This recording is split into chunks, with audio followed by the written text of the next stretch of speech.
Whoa, what's going on, guys? So, we're heading to the gym now. We got a big, fat, freaking arm day, baby.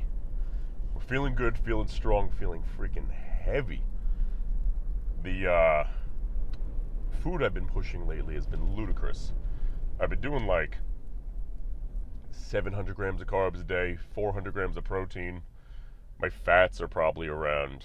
Fats are the one thing I never really calculated wildly, but they're in, 100, something around there. I'd be amazed if it was over 150, because last time I did calculate it, it was like 150 to 175, in that kind of range. But I was eating a lot more red meat back then. Now, I'm a big red meat guy, don't get me wrong, you know that. But I only eat like a pound of it a day, where it used to be like 2 pounds a day. And I found, for carbohydrate reasons, as a bodybuilder, I needed to get rid of a little bit of that red meat and reintroduce some leaner proteins that I could pair with carbs, because all the protein was good, right? It was helping, but at the size I'm at now, my body really needs all that glycogen to help make it bigger. And I know what you're thinking right now, John, why don't you just eat carbs with the protein and the steak and the red meat and everything? But it's when you have a lot of fats in your diet, like a lot of fats actually slow down your metabolism pretty aggressively. Now, not in a bad way, far from in a bad way. They're really good for you, and your body needs fats. But when I'm pushing, 5,000 to 6,000 calories a day, 700 grams of carbs, 400 grams of protein,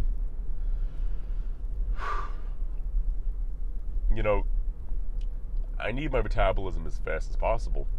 Otherwise, there's no shot I'm going to be able to eat all that food. It's not even about, bitching out of it or anything like that. It's a matter of all the fats are going to slow it down to where it's just still going to be there in the way. And you guys have known that I've had my nausea issues, I've had my things like that. Lowering my fats a little bit helped out tremendously. And that actually allowed me, ironically, because I was stuck at like 500 grams of carbs a day, feeling pretty nauseous. I lowered my fats. Excuse me. I lowered my fats, and I'm hitting 700 a day now. And kind of not like I'm beyond struggling to do it, but rather it, some of the meals are harder, don't get me wrong, but rather it feels right. Like my body's like, okay, let's do it, let's eat, it's time to train, it's time to get freaking big. So I've been doing that the past 3 days, 700 grams of carbs. I feel heavier. I absolutely feel heavier. So I'm excited to see how that translates to the scale today. I really am. And an arm pump, because it's biceps and bis and tris. It's arm day, baby. So it's gonna be a good time. Still noticing a little bit of a head cold, but I feel like I kind of always have one since my breathing problems are so bad with my nose.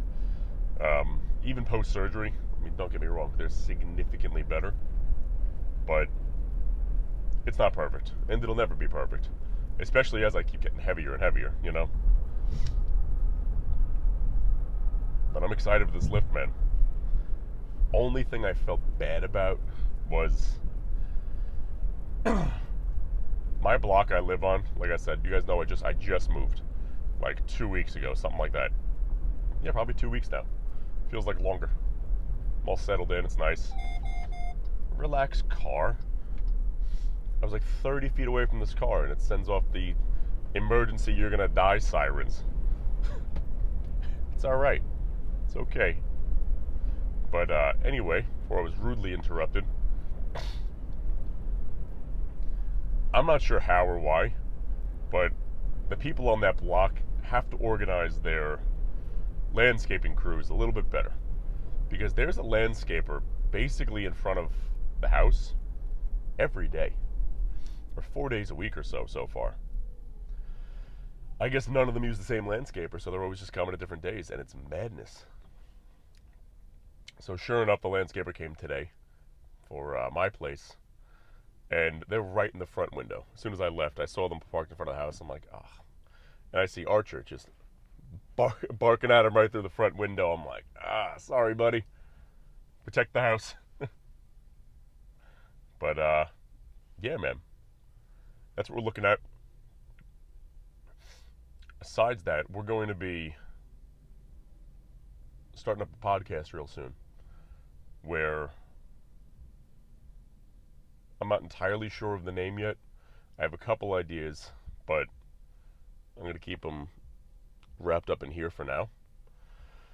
The whole point of it is going to be, it's not going to be totally bodybuilding focused. Fitness, athletics, sure, but it's going to be similar to a podcast I ran a long time ago with my buddy Nick Rizzo. He runs the Rizology podcast now. Great guy, phenomenal show. Where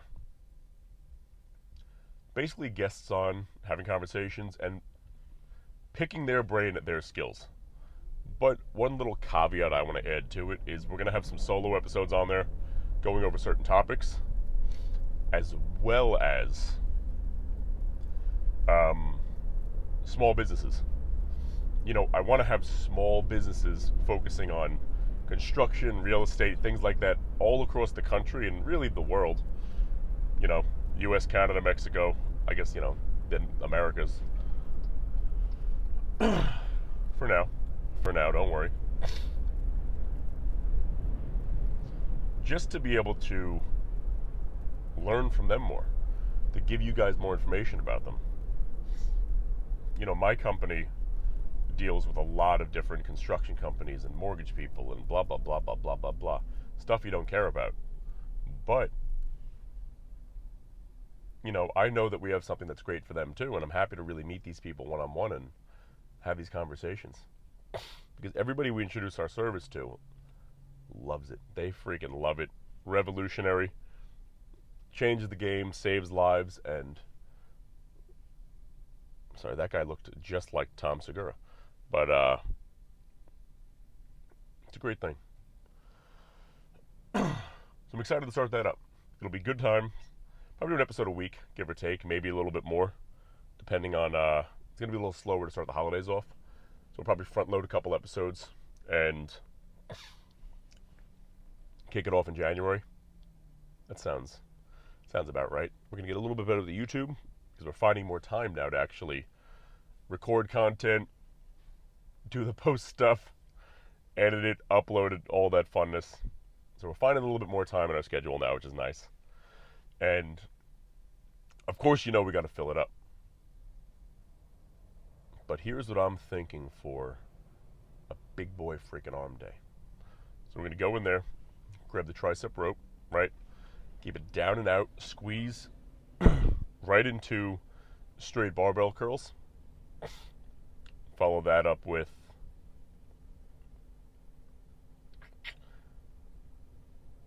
a skull crusher of some kind. There's a red machine, a plate loaded one that I really like. We'll probably go into those, into some hammer curls, a couple different isolation moves, and you know, that's about it, guys. Something I'm excited to see is excuse me, and once again, not to get political, whatever side of the fence you're on, I couldn't care less. Leave the kids alone, be a good person, and don't be a weirdo. Otherwise, I don't care.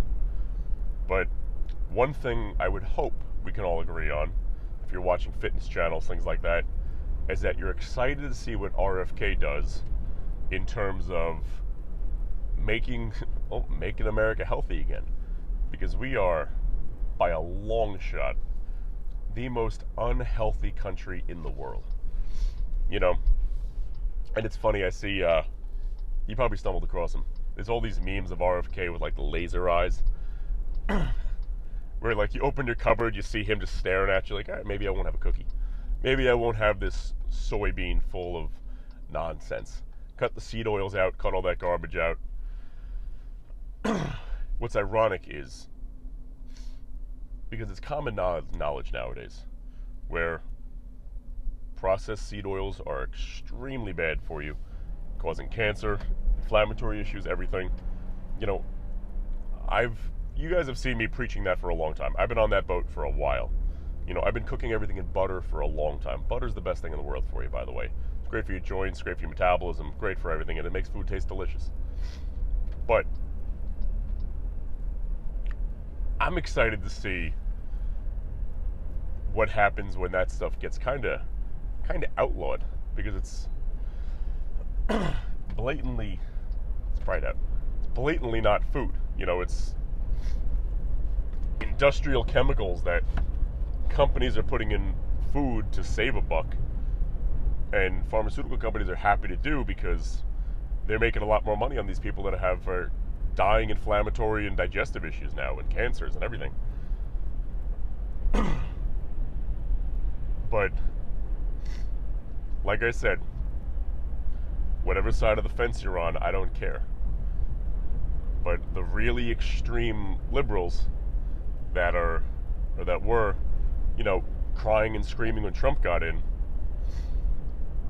I'm pretty excited to see what happens when now they can't buy a lot of the garbage they used to eat, because they've been living on poison, you know? They'll never admit it. They think it's the healthiest thing in the world, but the people that are that over dramatic about anything, regardless of their political stances, they're not that bright to begin with, you know? So I'm really excited to see the backlash, you know? We're going to have people sneaking Twinkies through the cartel instead of, you know, black tar heroin. It's going to be a sight. You know, there's going to be a little Debbie's dealer around the corner. Another funny one is that they're going to take the fluoride out of the water immediately.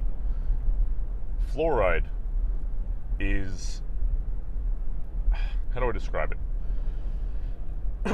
It's a neurological disruptor. So it messes up your memory. Oh, I think this is the right exit. I wasn't paying attention. I don't want to miss it again. Actually, I think we nailed it. I think we freaking nailed it. But it's a neurological disruptor. It really does bang you up pretty bad. Now, that being said, you know, as soon as they take the fluoride out of the water, the people that are so against everything that's about to happen, you know, they're going to go buy fluoride and put it in their water. It's like, dude, you're making your own Kool-Aid, man. It's really incredible. But anyway, I digress. It's about all I got for you right now. No reason to yammer on if nothing good to talk about. Whew. It's a beautiful day. What do we got? 40 degrees out? 40 degrees. I'll tell you, one of the best things is, you know, I always run really hot, right? So if I take the dog in the yard with the leash on or something, if I take the dog in the yard rather, on like a day like today with my shirt off, like just in a pair of shorts, and you get that cool air on you, you know, no crazy bone-chilling winds or anything, no rain, but just that cold air, man, it feels great. I love it. That's one of the few greatest feelings on this planet. But on that note, I'll see you guys inside. Whew, and let's freaking get it, baby. Whoa, what's going on, guys? So, my tripod's a little broken, so if it falls, I apologize. Whew, 241. So we broke out of the 230s, broke past the 240-pound barrier right there, and let's see what it looks like. Whew. Workout was great. We're feeling full.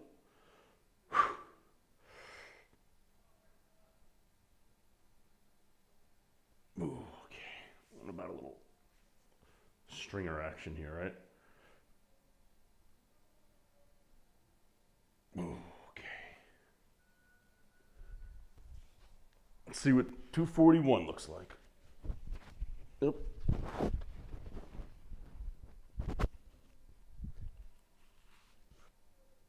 Okay. Whew.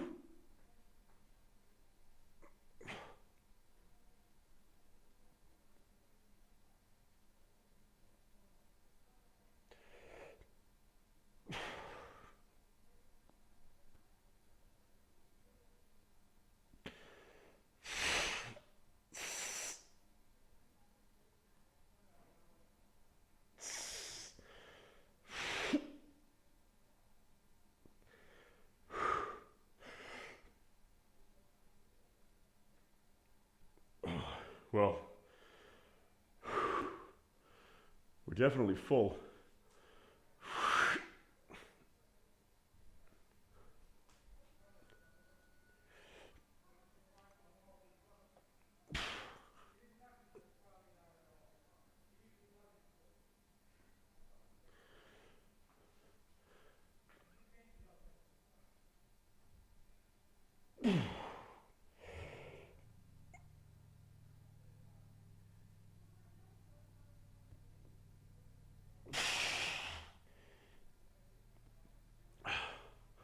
So, whew.